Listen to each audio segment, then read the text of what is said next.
아무리 열심히 하려고 해도 공부가 손에 안 잡히고 집중이 안 된다 느끼시는 분들 많으실 겁니다. 시험은 코앞인데 불안감에 억지로 공부 시간을 늘리고 계신 분도 분명 있으실 겁니다. 근데 제가 오늘 드리고 싶은 말씀은요, 조금 파격적일 수도 있어요. 번아웃이 왔으면 공부를 잠시 멈추세요. 시험이 얼마 남지 않았는데 공부를 그만두라니 어쩌면 놀랍게 들리실 수도 있습니다. 하지만 영상 끝까지 보시면은 왜 이런 결론에 이르게 되었는지를, 또 어떻게 번아웃을 예방하고 대처할 수 있는지를 명확하게 이해하실 수 있을 겁니다. 영상 끝까지 함께 해주세요.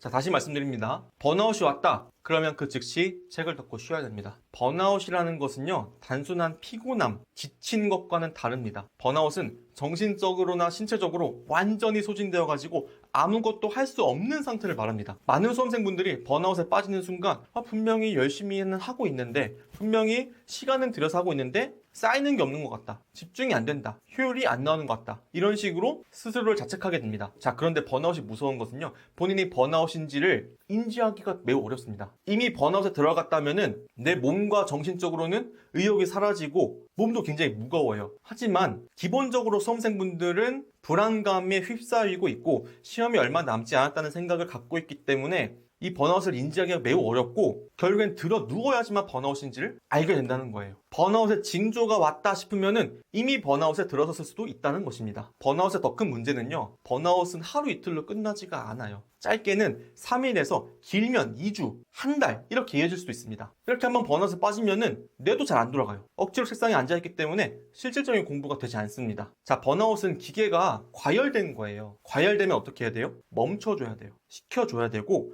다시 기름칠을 하면서 정비한 다음에 다시 기계를 돌려줘야 돼요. 몸과 마음도 마찬가지입니다. 우리는 기계가 아니에요. 쉬어줘야지만 제 기능을 되찾을 수가 있습니다. 자, 번아웃 상태에서 공부를 억지로 밀어붙이잖아요? 생산성은 거의 제로입니다. 상황만 더 악화될 수 있고 더 깊은 수렁으로 빠져들 수가 있습니다. 그렇기 때문에 번아웃에서 가장 중요한 것은 바로 예방입니다. 일단 한번 깊이 번아웃에 빠져들면은 회복하는 데 엄청난 시간과 에너지가 들기 때문에 예방이 가장 중요합니다. 자, 그렇다면 번아웃을 어떻게 예방할 수 있을까요? 제가 강조드리고 싶은 방법은 순공부 시간을 기록하는 것입니다. 일단 제가 정의하는 순공부 시간이라 함은 공부를 하고 있는 행위, 많은 분들이 하루 10시간, 12시간 공부했다고 말하지만 실제로 몰입해서 공부한 시간이나 실제로 내 점수의 상승에 직결되는 공부는 별로 없습니다. 오래 앉아있다고 공부를 많이 한 게 아니라 진짜 중요한 거는 얼마나 집중하고 몰입했느냐, 그리고 내가 얼마나 성적 상승에 직결되는 공부를 했느냐, 이게 핵심입니다. 자, 순공부 시간을 측정하는 방법은 간단합니다. 공부를 시작할 때 타이머를 켜시고요, 집중력이 흐트러지거나 딴짓을 하게 되면 타이머를 멈추시면 돼요. 이렇게 해서 나온 시간들을 종합해보면 내가 하루에 실제로 몰입한, 공부한 시간이 나오게 되겠죠. 이 순공부 시간을 꾸준하게 기록을 해주셔야 됩니다. 꾸준하게 기록해주시면요, 어느 지점에서 내가 집중이 떨어지는지, 얼마나 공부하면 뇌가 피로해지는지를 구체적으로 파악할 수가 있습니다. 저 역시 수험생 때 번아웃을 겪은 적이 꽤 많았는데 이 번아웃을 결국에는 예방할 수 있게 됐어요. 어떻게 예방하느냐? 제 순공부 시간을, 내가 할 수 있는 순공부 시간을 명확하게 파악한 이후부터는 번아웃을 겪은 적이 없습니다. 왜냐? 순공부 시간이라 함은 내가 단순히 오늘 하루 12시간 공부했다, 이 12시간 내 순공부 시간일까요? 아니에요. 이 순공부 시간이라는 거는 1년, 2년 꾸준하게 지속할 수 있는 시간이기 때문에 이 순공부 시간을 내가 정확히 파악하고 있잖아요? 그러면은 번아웃이 올 일이 없어요. 저는 한 2-3달 정도의 기록이 누적된 이후에야 어렴풋이 제 순공부 시간을 알게 됐거든요. 그러니까 오랜 기간 동안 기록을 하셔야 되는 거고요.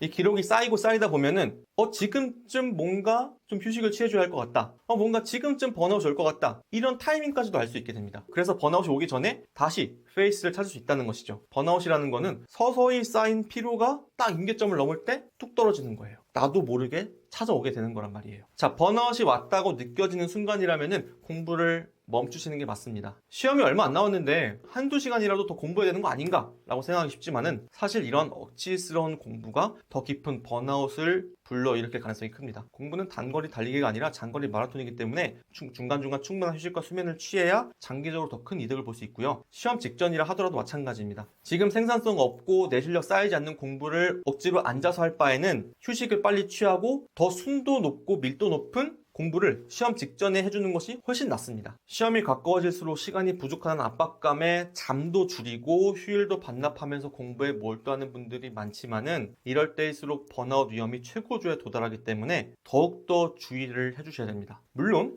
벼락치기에 능한 분들이 있어요. 대학생 시절에 시험을 밤새워 치르면서 좋은 점수를 받은 경험이 있다. 그러면은 몰아치기 하세요. 하지만 이거는 어디까지나 극소수의 케이스이고요. 그리고 대학생 시절의 중간고사, 기말고사는 비교적 단기간이란 말이에요. 단기간은 내가 체력 깎아가면서 달릴 수 있어요. 하지만은 대학교 졸업 이후의 시험들은 거의 1년 이상이 소요되잖아요. 그러니까 1년 동안 내가 열심히 안 한 게 아니란 말이에요. 이미 나는 지칠 대로 지친 상태인데 여기서 시험 직전이라고 더 달린다? 이러면은 뭔가 마음이 완전히 무너진 상태로 시험장에 들어갈 수도 있습니다. 1년 넘게 열심히 달려온 노력이 막판에 물거품이 될 수도 있다는 것입니다. 자, 직장을 다니면서 공부 병행하시는 분들은 마찬가지입니다. 이런 분들은 순공부 시간 기록이 더욱더 필수적이고요. 자, 직장인분들 일상 업무에서 나도 모르게 스트레스를 받고 긴장 상태를 유지하다가 퇴근하고 지칠 대로 지친 몸을 이끌고 스터디 카페나 독서실, 도서관 가서 공부를 하는 건데 당연히 내 에너지는 금방 소진되어 있겠죠. 사실 이미 소진될 수도 있어요. 엄청 힘든단 말이에요. 그렇기 때문에 공부 시간을 조금 줄인 한이 있더라도 잠이나 휴식을 잘 관리해 주셔야 됩니다. 자, 그래서 나만의 페이스를 찾아서 그 페이스가 깨지기 전에 적절히 쉬어주면서 번아웃을 미리 예방하는 것이 합격으로 가는 빠른 길입니다. 그래서 번아웃 상태가 왔다 싶으면은 공부를 멈추시고 죄책감 갖지 마시고 불안해하지 마시고 일단은 푹 쉬어주세요. 좀 불안하다 싶으면은 계획을 좀 점검해 주세요. 네, 그러면서 재충전 후에 다시 공부를 시작해야 더 오래 효율적으로 공부할 수 있습니다. 이번에 새로 리뉴얼한 미치뉴얼 공부법 책 그리고 여러분의 공부를 관리해줄 여러 튜토리얼 프로그램들 운영하고 있으니까요.